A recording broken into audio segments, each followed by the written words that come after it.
pemirsa Pindara Studio dimanapun Anda berada. Kembali lagi dengan saya Rifko Afdillah di acara Edu Talk, Education Talk. Yaitu, jadi gini Pak, nama acaranya itu Edu Talk. Temanya itu bukan tema, siapa ya namanya? Baka-baka. Oh iya. Nah, baka-baka itu akronim dari berakal sehat, bertindak hebat. Nah, jadi for our information, Pindara Studio ini merupakan salah satu gagasan ya, lahir dari gagasan bidang GTK, Dinas Pendidikan Kebudayaan Konawe Selatan, untuk bagaimana bisa mewadahi guru-guru, baik pemikiran mereka, karya-karya mereka, segala macam best practice mereka di sekolah dan lain sebagainya. Jadi terwadahi dalam Pindara Studio. Di Pindara Studio ini berbagai macam hal sih Pak. Ya. Kami punya channel di YouTube, ya. Kami juga punya sosial media, ya kan. Jadi segala macam aktivitas edukasi kami liput, ya kan, untuk kami sosialisasikan melalui sosial media. Jadi acara kita Pindara Studio, dan pada kesempatan kali ini kita kedatangan bintang tamu yang sangat spesial. Kenapa saya bilang sangat spesial? Karena pertama kali Pindara Studio mengundang bintang tamu di luar Kabupaten Konawe Selatan. Dan beliau ini bukan sembarang beliau. Dan seseorang di samping saya bukan sembarang orang. Dan manusia di hadapan saya bukan sembarang manusia. Ya kan? Beliau ini luar biasa untuk keaktifan dan keefektivitasnya di dunia pendidikan itu sangat banyak, dan tentunya sangat penting bagi kita. Jadi yang menyimak ini tolong disimak baik-baik. Kita kupas isi kepala beliau, ambil semua apa yang beliau tahu, ya kan? Ambil semua apa yang beliau tahu. Karena beliau ini duta teknologi Kemendikbudristek Provinsi Sulawesi Tenggara di tahun Angkatan 1 tahun berapa? 2017. Baik. Langsung saja, inilah narasumber. Inilah bintang tamu kita. Alangkah baiknya kalau memperkenalkan diri Pak ya. Baik. Silakan. Terima kasih. Assalamualaikum warahmatullahi wabarakatuh. Pendengar Pindara Studio, Dinas Pendidikan dan Kebudayaan Kabupaten Konawe Selatan, terima kasih. Penghargaan yang sangat luar biasa untuk saya dapat belajar bersama, ya, dengan guru-guru hebat dari seantero Konawe Selatan, mulai dari jenjang PAUD, kemudian SD, SMP. Sahabat Pindara Studio, tak kenal maka tak sayang, tak sayang, taruh maka tak cinta. Jadi saya Pak Rudin, sahabat, sehari-hari dipanggil Pak Oji. Saya bertugas di SMP Negeri 1 Kendari, Kota Kendari, Provinsi Sulawesi Tenggara. Di sekolah, di samping saya mengajar, Bang, saya juga diberi amanah sebagai salah satu wakil kepala sekolah. Itu di sekolah ya. Kemudian oleh pemerintah saat ini saya sebagai duta teknologi. Jadi duta teknologi itu adalah sebagai perpanjangan tangan pemerintah untuk di daerah untuk menyampaikan platform-platform teknologi terkait dengan layanan pendidikan di seluruh Indonesia. Mantap. Jadi duta teknologi. Ya, kita bicara teknologi karena memang di zaman kita sekarang ya, segala hal, bukan hanya pada unsur pendidikan, segala macam unsur dalam kehidupan kita tidak bisa lepas dari namanya teknologi. Itu tuntutan zaman. Jadi yang namanya tuntutan ya harus dihadapi, harus dilakukan, tidak akan bisa dihindari, betul? Dari segi apapun, kan? Jadi itu seperti yang biasa orang bilang, lupa dompet tidak masalah, tapi lupa HP ya itu masalah. Sepertinya badai besar. Badai besar ya. Karena HP, pokoknya big data, big bang, big apa lagi? Big apa lagi? Iya, big apa lagi? Nggak bawa dompet, ada m-banking. Iya kan? Lupa, KTP, lupa SIM, ada fotonya. Ya kan, lupa nomornya si dia, nggak usah dilanjutkan. Baik, langsung kita tanya-tanya saja beliau. Silakan disimak baik-baik. Baik, buat Bang Oji. Bang Oji. Baik. Bang Oji, ini kan Edu Talk nih namanya, Education Talk. Tentunya obrolan kita nggak jauh dari pendidikan. Menurut Bang Oji, Apa sih itu pendidikan? Iya, jadi pendidikan kalau menurut saya ya, pendidikan itu masa depan. Kemudian yang kedua, pendidikan itu adalah keselamatan. Keselamatan hidup baik di dunia maupun di kehidupan selanjutnya. Kenapa saya bilang itu adalah keselamatan? Karena kita yang tidak berpendidikan, maka siap-siap kehadiran kita tidak dianggap oleh siapapun dan kita tidak akan menjadi sosok apapun. Dalam hal apapun ya, jadi menjadi orang yang biasa-biasa saja, harusnya memang pendidikan dikedepankan. Jadi pendidikan itu adalah menurut saya keselamatan. Pendidikan itu adalah keselamatan. Jadi kalau mau selamat, jadilah yang terdidik. Betul. Kalau tidak terdidik, tidak selamat. Betul. Jadi seperti yang dikatakan Bang Oji, bahwasanya pendidikan itu keselamatan. Ya berarti jika kita terdidik atau menjadi orang yang terdidik, maka kita akan selamat ya di hidup kita, pergaulan kita dan lain sebagainya. Baik, selanjutnya Bang Oji, pendidikan itu keselamatan.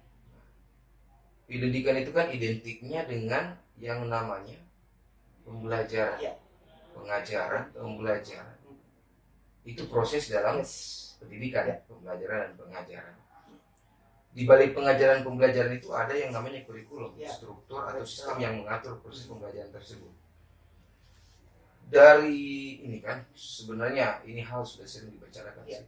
Dari turun temurun dari dulu sampai sekarang, kurikulum itu pada dasarnya apa ya, bisa dibilang di Indonesia ini kurikulumnya inkonsistensi. Ya. Ya kan? Kenapa mesti kurikulum itu selalu berubah-ubah? Iya kan? Jadi bagaimana misalkan orang tua kita dulu itu kurikulumnya segini, Ya. kakak-kakak kita apa dan sampai ke kita, sampai murid-murid kita. Berhasil juga ya. Iya. Meskipun kurikulum begitu. Oh, meskipun kurikulumnya berubah-ubah, itu sebenarnya ada pada aspek apa sih? Kenapa kurikulum itu mesti berubah?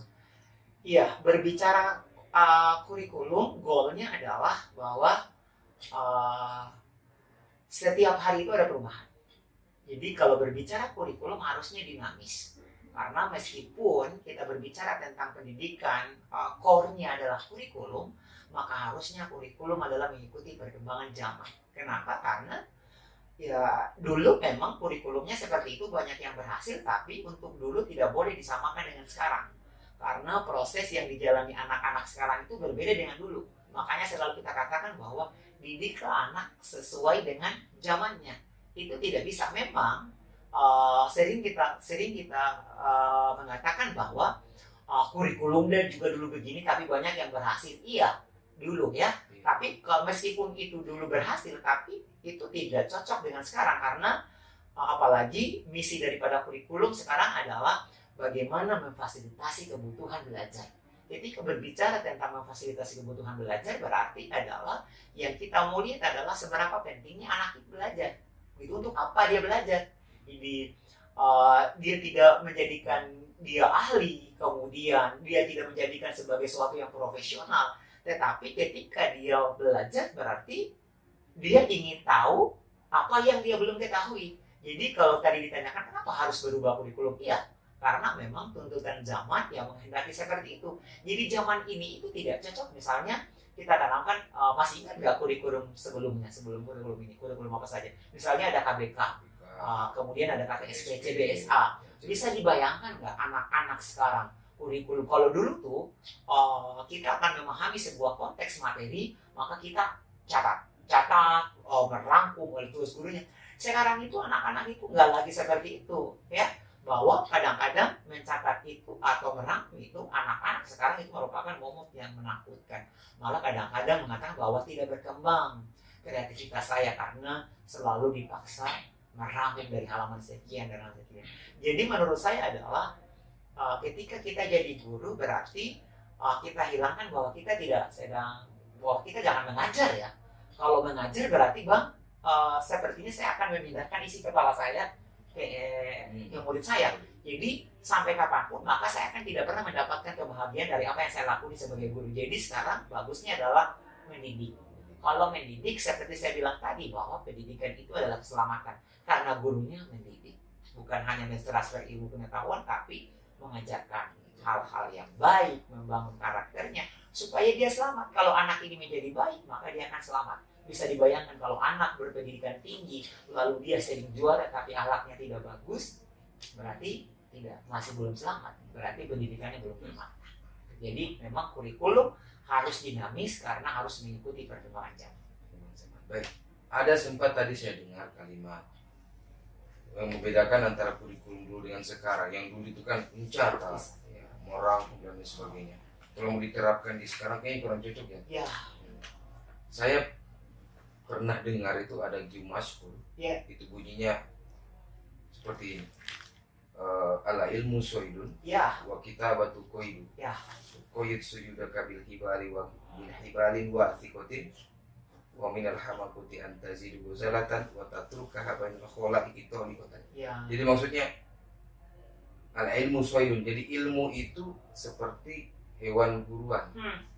Wal kitabatu koidu, dan tulisan itu adalah pengikatnya. Koyit suyudaka, maksudnya ikatlah ilmu itu dengan tulisan. Nah, kan faminal hamakuti antazidu gozalatan itu maksudnya apa? Sungguh bodoh orang yang habis berburu terus buruannya nggak diikat. Nah, jadi sepemahaman saya secara dasar ya kan, ilmu itu ditulis. Tapi mungkin dengan berkembangnya zaman, kata-kata tulis itu menjadi berkembang. Iya kan? Jadi berkembang ya. Betul. Jadi pemirsa, bukan tadi yang dipahami bukan dilarang menulis ya. Bukan dilarang menulis, mencatat, tapi aktivitasnya boleh bervariasi. Nah, model nulis dan mencatatnya itu dirubah. Jadi konsepnya tetap nulis. Tapi tidak seperti yang kita pahami secara kasar nulisnya. Baik. Nah, terus gini, berbicara pendidikan, berbicara pengajaran, pembelajaran, berbicara kurikulum. Tentu di balik itu semua ada profesi yang sangat melekat erat pada hal-hal yang tadi. Profesi itu adalah guru. Apa sih guru menurut Bang Oji? Kalau ditanya guru menurut saya adalah, jadi itu adalah kalau menurut saya kan itu adalah pilihan hidup saya. Guru menurut saya bukan kebetulan ya, dan itu adalah pilihan saya. Pilihan saya berarti itulah terbaik buat saya dari Tuhan. Jadi guru itu adalah satu yang bisa diteladani, yang ditiru dan menjadi sumber kebaikan siapapun. Jadi kalau tidak ada yang ditiru dari seorang guru, lalu definisi guru untuk kita di mana? Itu jadi guru saya adalah keteladanan. Jadi guru bagi saya adalah keteladanan, dan guru itu adalah pilihan hidup saya. Ketika saya mengatakan bahwa guru adalah pilihan hidup saya, maka itu adalah bukannya hal yang kebetulan, dan itu adalah takdir Tuhan untuk saya, bahwa gurulah yang akan mengantarkan saya kepada hal-hal yang baik, dan saya yakin setelah kehidupan dunia ini ada kehidupan selanjutnya. Gurulah nanti yang mengantarkan saya ke tempat-tempat yang ditunjukkan oleh Allah, tentunya tempat-tempat yang kita inginkan ya. Semua. Jadi itulah guru ya. Jadi guru adalah yang ditiru dan diteladani, digugu dan ditiru. Kalau dulu ya. Jadi pemirsa ya, guru itu bukan profesi yang sembarangan. Kadang-kadang kita berpikir begini, guru kenapa sih pelarian ya, kadang-kadang seperti itu. Pendapatannya masya Allah, pendapatannya sangat sempit. Ya kan? Ya. Kalau dibanding dengan, kan banyak profesi, banyak profesi guru, aparat dan lain sebagainya. Saya pernah beberapa minggu yang lalu, saya pernah podcast satu akademisi dosen. Saya pernah tanya dia masalah kenapa sih, ini bukan saya kecil atau apa kan, saya cuma menjadikan bahan perbandingan sebagai bahan analisa kita aja kan. Kenapa profesi dokter itu dari segi kuantitas taraf kesejahteraan hidup dan pendapatan lebih tinggi daripada guru, yang mana pada dasarnya menurut saya dari sisi psikologi itu dokter dan guru itu sama. Dokter itu kan menyembuhkan orang yang sakit, guru membuat bagaimana orang itu tidak jadi sakit, jangan sampai sakit. Itu kan profesi yang seperti itulah. Kita menyelamatkan anak biar tidak sakit. Kalau dia sakit, dokterlah yang sembuhkan. Seperti itu. Tapi kenapa dari segi kuantitas taraf kesejahteraan hidup itu berbeda? Apakah itu bagaimana pendapatnya Bang Oji lah? berbicara tentang kuantitas dari pendapatan sebuah profesi itu manusiawi ya. Manusiawi. Karena memang apa yang kita lakoni saat ini, profesi apapun kita akan mendapatkan sesuatu hal, terutama dari sisi finansial. Itu manusiawi. Tapi pribadi seseorang itu tidak bisa disamaratakan. Misalnya abang yang pahami seperti itu, kenapa sih berbeda? Tapi saya memahaminya agak beda juga ya. Tapi harus diterima juga oleh sahabat Pindara Studio bahwa ketika saya memahami profesi saya adalah guru dan orang lain menganggap bahwa itu adalah profesi yang dapatkan finansialnya di bawah standar dengan yang lain, belum tentu saya menganggapnya bahwa profesi guru bagi saya adalah profesi memang kalau dihitung-hitung secara finansial saya adalah banyak mendapatkan apapun yang saya inginkan itu adalah dari guru. Misalnya satu, ketika saya setelah mengajar dan kemudian di sisi lain saya berbagi lagi manfaat dengan guru-guru lain, maka sebenarnya pada saat itu saya mendapatkan suatu harta yang besar ya. Jadi menurut saya kalau profesi guru, harta itu tidak bisa dikategorikan dari berupa yang nyata seperti angka-angka ya, tetapi guru pendapatannya itu menurut saya sangat luar biasa, tidak bisa dibandingkan dengan apapun. Kenapa? Karena kalau uang bisa habis ya, tapi kalau apa yang didapatkan oleh guru itu tidak akan pernah putus. Tidak menjadi guru pun itu akan masih kita tetap mendapatkan hartanya. Tahu nggak harta apa yang dimaksud? Jariah. Ya. Jadi sedekah jariah. Yes. Ya, sedekah jariah kan. Apa ya? Al ilmu yuntafa'u bi. Ada itu hadisnya ya. Tunggu, saya ingat dulu. Jadi izamatal insan in kutu amalahu. Jadi kalau ketika manusia mati itu terputus semua amalannya. Terputus semua. Ada satu yang tinggal tiga yang tidak pernah putus. Salah satunya ilmu yang ilmu bermanfaat. Ya kan? Ilmu bermanfaat, doa anak soleh kepada orang tua ya kan. Jadi salah satunya ilmu bermanfaat, ilmu yang bermanfaat. Itu harta loh, pendapatan itu bagi seorang guru yang tidak bisa dibandingkan dengan rupiah. Dan orientasinya akhirat. Yes. Nah, orientasinya akhirat. Sepakat. Jadi profesi kita itu orientasinya akhirat secara hakikat. Karena begini, ada hal lagi yang saya mau tanya. Ya. Ini saya mau tanya Bang Oji dari sisi filosofi pendidikannya. Ya kan? Apa yang Bang Oji ini pahami terkait dengan perbedaan antara pendidikan dan pengajaran? Karena sepertinya dua hal itu berbeda. Ya kan? Pendidikan dan pengajaran. Nah, apa sih di antara kedua itu yang Bang Oji pahami? Di luar sana pendidikan dan pengajaran karena ini adalah profesi yang dilakoni oleh guru, maka terkadang dua ini sering disamakan bahwa dua-duanya itu adalah mentransfer. Tapi bagi di sekitar kita harusnya jangan memahami seperti ini, bahwa pendidikan dan pengajaran adalah dua sisi yang berbeda dan harus dimaknai satu persatu secara utuh. Yang pertama, berbicara tentang pengajaran berarti kita berbicara tentang profesional.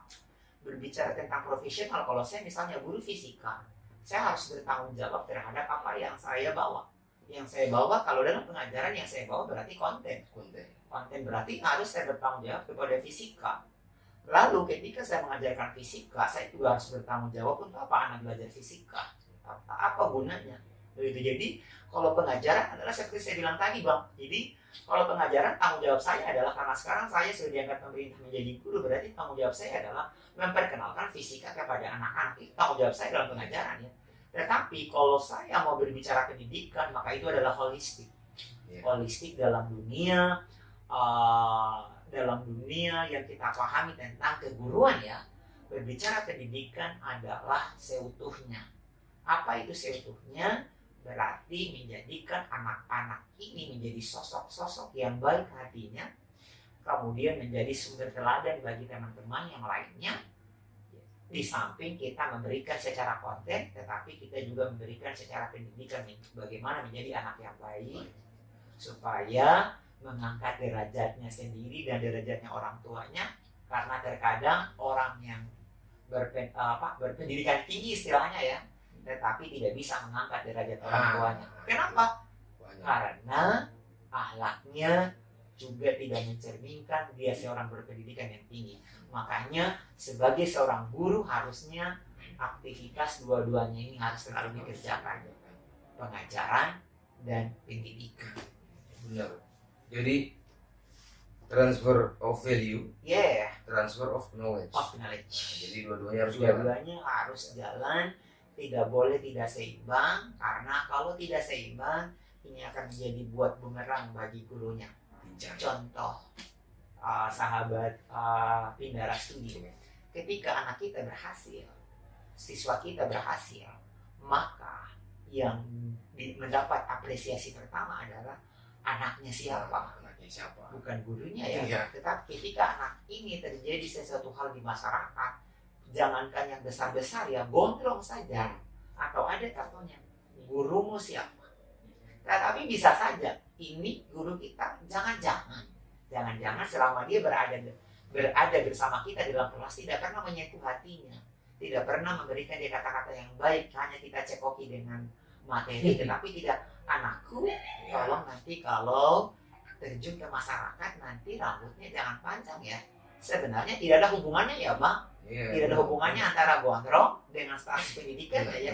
Tetapi orang gondrong di masyarakat itu adalah tanda kutip, kalau bukan ini kalau bukan A, B. Jadi seperti itu. Image-nya harus dibangun. Jadi pengajaran dan pendidikan harusnya dua-duanya dilakoni oleh guru secara seimbang agar anak ini ketika di dalam sekolah bersama kita mendapatkan hal yang utuh dari kita. Di situ berarti pentingnya refleksi Bang ya. Ya, itu makanya cocok sekali dengan tema yang diangkat oleh Dinas Pendidikan dan Kebudayaan Kabupaten Konawe saat ini. Konawe Selatan sedang mengadakan refleksi kompetensi guru untuk kembali melihat kekurangannya dari sisi 4 kompetensi. Ya. Jadi itu pemirsa, dari semua hal yang telah kita lakukan ya kan, dengan hal-hal yang telah terstruktur ya kan, hal-hal yang telah kita rencanakan dari prosesnya, maka di akhir itu pentingnya sebuah refleksi. Inilah saya kira tepat yang dilakukan Dinas Pendidikan Konawe Selatan. Jadi memang Dinas Pendidikan dan Kebudayaan konsep the best. Oke. Baik Bang Oji, yang terakhir, jangan dulu jabat tangan, belum, masih ada satu lagi hal, tapi ini saya rasa sangat penting. Ya, sangat penting. Sudah bisa saya jawab ya Bang? Saya nggak mau nanya ini. Oh, gitu. Nggak mau nanya.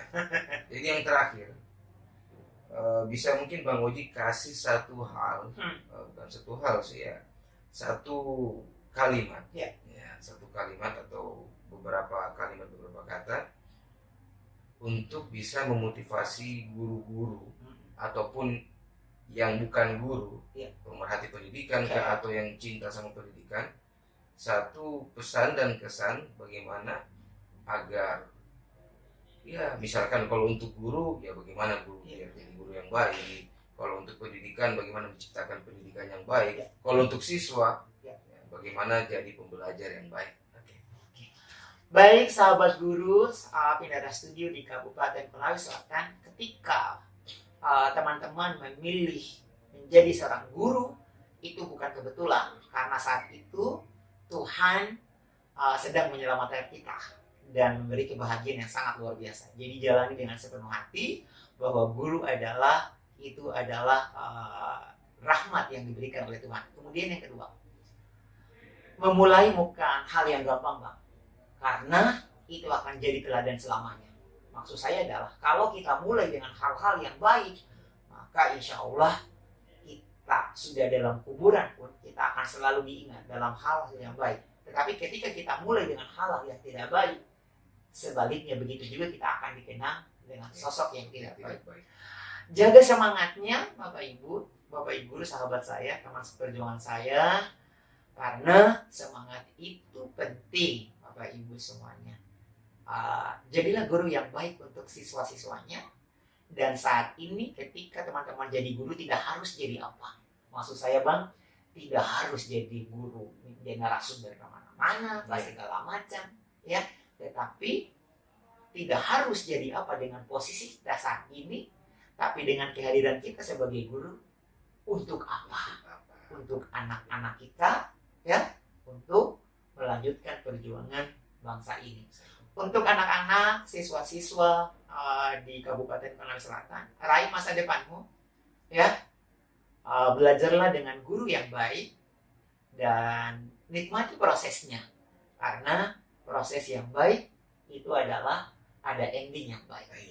Berjuang sekeras mungkin, nikmati prosesnya saat ini, kemudian kerahkan semua apa yang kamu miliki, sisanya biarkan Tuhan yang menyelesaikan.